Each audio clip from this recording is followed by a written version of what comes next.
Здравствуйте, мои маленькие любители тотальной войны. И сегодня мы бахнем еще одну пятерку специально для вас. По идее, именно эта пятерка должна была открыть серию видосов топ-5, потому что в тот момент как раз у меня не кисло так накипело, и я хотел запилить прям такой видос, в который я вложу всю свою злость, все свое негодование, всю свою ярость. В общем, то, из чего делают различные кольца власти. Однако, когда я начинал только записывать это видео, мой гнев переключился на другую тему, которая, как вы видите, вылилась в топ-5 ловушек в Total War. Но сегодня ловушек у нас нет, однако тема, о которой я хотел поговорить, все-таки остается. И эта тема, как вы видите в названии видоса, омерзительная, богопротивнейшая просто пятерка самых мерзких фракций в Total War. Вообще, омерзительность понятие растяжимое, поэтому, я думаю, сразу надо дать понять, за счет чего в этот топ будет кто-то попадать. В основном я смотрю в этом плане для начала на глобальную кампанию, да, потому что я все так же считаю, что основная суета происходит именно там, без негатива к любителям погонять мультиплееры, либо же в одиночные битвы. Также я буду здесь учитывать именно поведение фракции, да, то есть тут будут именно фракции, не за которые вы играете, а зачастую против которых вы играете, ну, либо же там заключаете с ними союзы, похуй, неважно. Ну и также будут учитываться ее юниты, ее поведение и в целом какие-нибудь дополнительные штучки, о которых я, в принципе, вам еще успею рассказать. Простой пример — это какие-нибудь даты из Серуна 2. Омерзительные они в основном своим расположением. Потому что находятся эти черти в углу карты. И казалось бы, да, не только они находятся в углу карты. Есть еще, например, Атома и Симадзу. Но проблема в случае с датой связана с тем, что у них не просто расположение на карте мерзкое, так еще и расположение их городов также не самое лучшее. Оно таково, что расстояние между городами просто офигенное. И вы потратите немало ходов, захватывая даже один город. И из-за этого хочется даты оставить напоследок, но когда у вас происходит раздел владений, то они еще и прикатывают к вам флот с фуллстаком куда-нибудь под столицу. Довольно омерзительная тема. Ну да ладно, давайте будем стартовать, только еще по-быстрому скажу, что у меня аж 1% подписоты, так что туды-сюды, сюды-туды. И перейдем на 5-е место. 5-е место, как по мне, заслуживают скифы из Рима 1, либо же Рима Ремастерит. Называйте как хотите. Вообще в Первом Риме довольно много фракций, которые можно назвать омерзительными. Те же галлы, например, да, которые раскиданы почти по всей Европе. Ну, либо те же бриты, до которых хрен доберешься, да, потому что вам все-таки надо будет обзавестись кораблями, чтобы к ним высадиться. Ну, или даже те же парфяне, да, потому что у них есть канилуки, и плюс их последний город вообще находится в каких-то ебенях. Однако, если мы говорим о парфянах, в принципе, если снести их два города здесь, то уже последний город не должен представлять никакой опасности. То есть там они будут себе сидеть и тухнуть.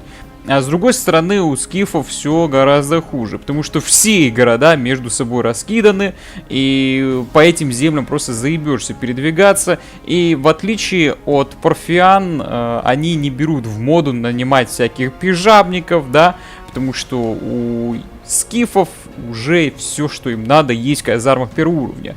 Я об этом юните уже говорил 1000 раз, но все-таки напомню, что скиф — это единственная фракция, у кого в компании в казармах первого уровня нанимаются канилуки, причем со статами такими же, как у парфянских канилуков. То есть они гораздо доступнее, чем парфянские канилуки. И поэтому яичник очень охотно их нанимает. Ну и кроме того, даже если не смотреть на канилуков, второй уровень казарм им дают мужиков с топорами. То есть тоже опасный юнит в рукопашке, да, который может даже города штурмовать. И что мы имеем, да, то есть у меня часто были такие ситуации, что, не знаю, там играл, например, за Дакию, либо же я играл за селевкидов, иногда у меня это и за Германию происходило, то что ты захватываешь какие-нибудь земли, либо же скифы к тебе приходят близко, там захватывают ближайшие поселения и начинают тебя давить. И давят тебя всяческими канилуками.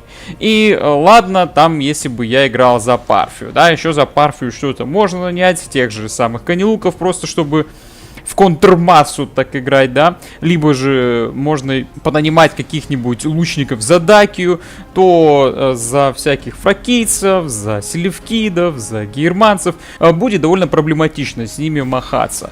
Особую боль вызывала у меня игра за селевкидов. Вот Только представьте себе, я размудохал египтян, я отбросил парфян, я нагнул армян, и понтийцев тоже засолил, захватил Катаис, и тут ко мне приходит фуллстак канилуков скифов.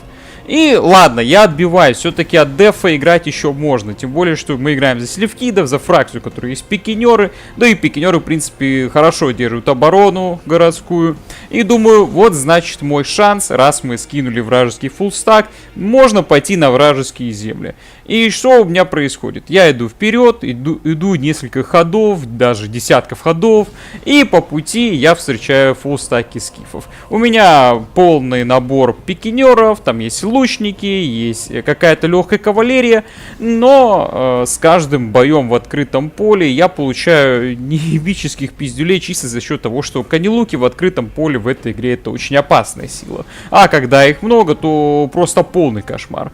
И получается, что я дохожу как минимум до Алании, уже с минимальным составом. И я беру эту самую Аланию, иду на следующий город, и происходит та же самая фигня. В итоге моя самая офигенная армия была размудохана какими-то бомжами. Но все-таки скифы заслуживают 5-е место. Почему? Потому что немногим фракциям приходится с ними иметь дело. Все-таки, слава богу, эту фракцию поместили в какие-то ебеня. Потому что боюсь представить, что было бы, если бы они находились чуть-чуть поближе.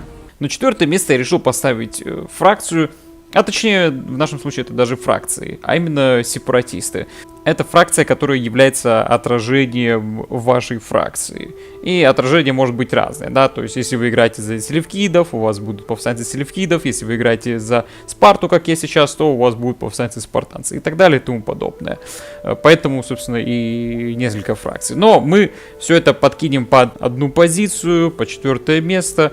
Я уже, в принципе, про сепаратистов высирался в одном из видосов, поэтому хоть здесь я их решил пихнуть на 4-е место. Почему? Потому что, как по мне, они не особо омерзительные, да, то есть это скорее такая мелкая мошка, особенно где-нибудь в середине, в конце игры. Да, конечно же, в начале, когда у вас там происходит первый раздел, то это может быть довольно проблематично, потому что все-таки к этому моменту ваша империя, порная империя еще не особо окрепшая, да, как бы у вас еще нету офигенных чертей, и сепаратистам зачастую достается один из довольно прокачанных регионов у вас в начале игры, да, потому что раздел первых провинций основывается на ваших начальных регионах, а к тому моменту, когда происходит раздел, то уже они довольно-таки нафармленные, да. Ну, разве что вы знаете, как можно не отдавать им столько земель, ну и тогда уже это будет полная фигня. В нашем же случае это у нас не первое разделение, и в этот раз сепаратистам досталась Сирия.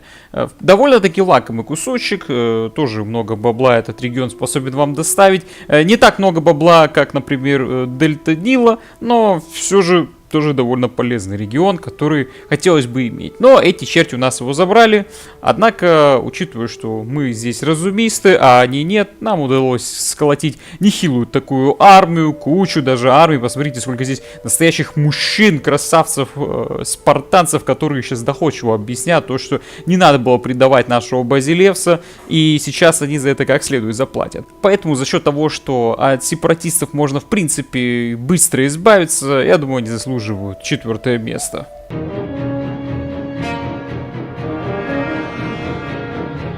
Здорово, бандиты.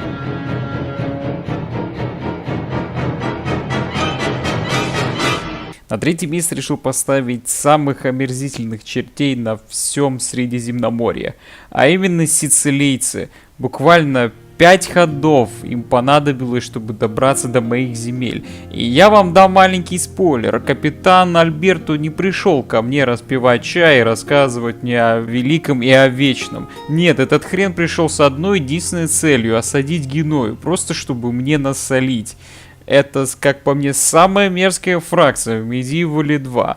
Вообще, по идее, с ними еще могут потягаться венецианцы. Но венецианцы, как по мне, тягаются только тем, что их последний город, который им зачастую придется брать, это Ираклион, который находится на самом отшибе Средиземноморья, до которого не часто доберешься, особенно если ты играешь за какую-нибудь католическую фракцию.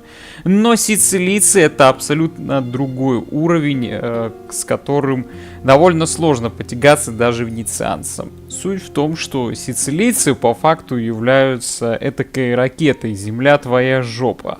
Но сицилийцы являются таковыми только если твоя фракция хоть каким-то городком задевает Средиземноморье. То есть, если ты играешь за Мавров, если ты играешь за Францию, за Милан, даже за Священную Римскую империю, если ты играешь за Венецию, если играешь за Византию, если играешь за Египет, играешь за Турцию, будь уверен, скоро к тебе примчатся эти черти. Им палец в рот не клади, чтобы вытащить свою армию, которая им дается на старте, посадить ее на корабль и отправить ее к тебе. Им абсолютно насрать на те гарнизоны, которыми ты можешь обладать, им вообще на все пофиг. У них есть цель, и они будут стремиться к тому, чтобы тебя загрызть как можно скорее. И это довольно омерзительная тема, особенно на максимальных уровнях сложности. Почему? Потому что обычно, когда ты там играешь, да, ты же занимаешься развитием. Даже в Риме втором, там, когда происходит восстание сепаратистов, у тебя хотя бы есть время подготовиться, да, там, не знаю, как минимум 25 ходов. Ну и плюс,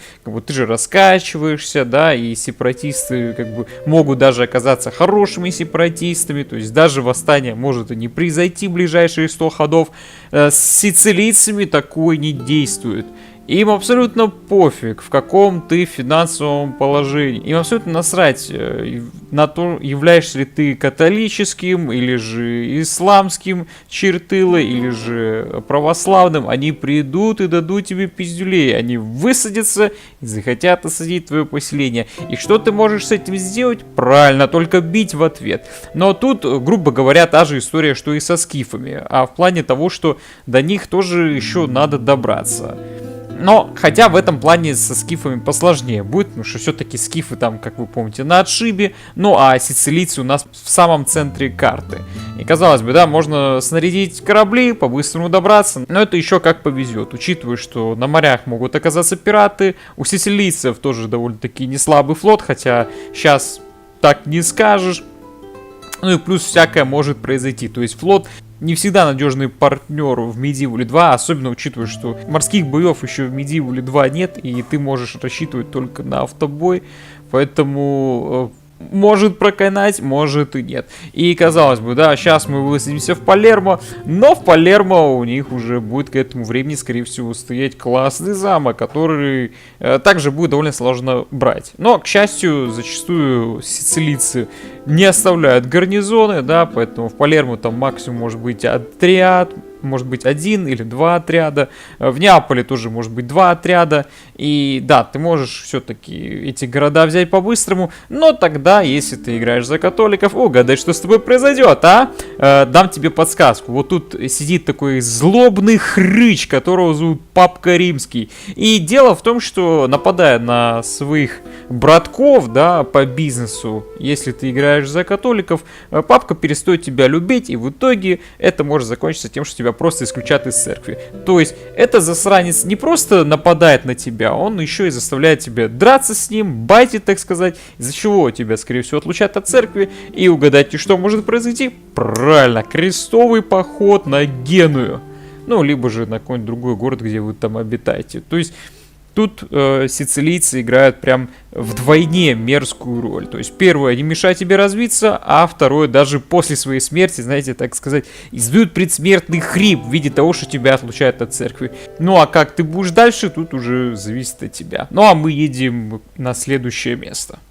На второе место мы поставим, и я думаю, никто не удивится, именно гунов из Аттилы Total War. Вообще, по идее, не только гуны здесь могут подходить, а по идее любая фракция из Аттилы может бороться за второе место, ну, как минимум третье. Почему? Потому что, как и сицилийцы с третьего места, все фракции здесь обладают таким свойством, как торпеда, земля твоя жопа, да? То есть, если ты объявишь кому-то войну, кто бы это ни был, он тебя из-под земли достанет. Даже если ты объявишь войну каким-нибудь чертям, которые находятся где-нибудь в жопе мира, например, там какая-нибудь Армения, да? Объявишь им войну, и уже через пару ходов они прикатят к тебе фулстак. И плевать, что их поселение уже осаждает Восточная Римская империя, либо же у них там есть тоже какие-нибудь сепаратисты, им вообще на это насрать. Но все-таки выбор остановился на гунах за счет все той же самой фигни, а именно неубиваемость фракций, да, то есть даже если ты их завалишь, они откинутся куда-нибудь в ебеня и через пару ходов прикатят тебе снова фулстаки. Но, по идее, это не самое омерзительная фракция. Почему? Потому что с ними все еще также можно договориться, забашлять им, и тогда уже бесконечные фулстаки будут драться не против тебя, а за тебя.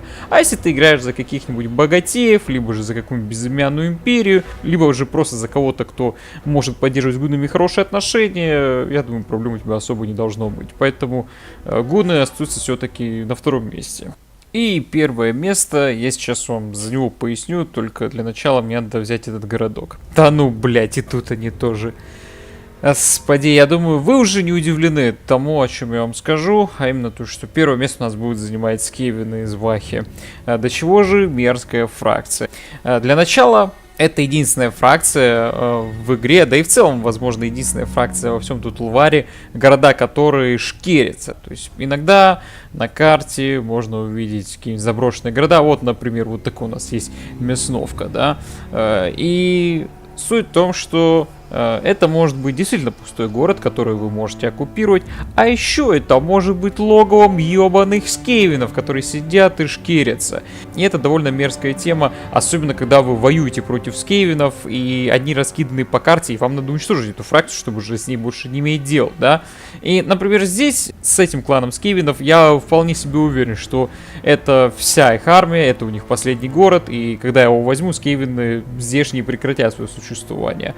Но в некоторых случаях, когда клан побольше, например, клан Скайр вроде как, или что-нибудь там, какой-нибудь клан Морс, хрен знает, кланы, короче, побольше, когда ты у них заберешь несколько провинций, у тебя может стать логичный вопрос. Ну и где они, где их еще искать, где они еще зашкерились? Тут как раз таки еще один клан лежит, собственно, здесь также одни могут шкериться, и зачастую у меня был простой вопрос, куда мне, блядь, здесь идти, чтобы их уже добить. И мне даже иногда приходилось заключать мир со скевинами, платить им деньги банально ради того, чтобы увидеть, где у них заспавнится новая армия, чтобы ее завалить.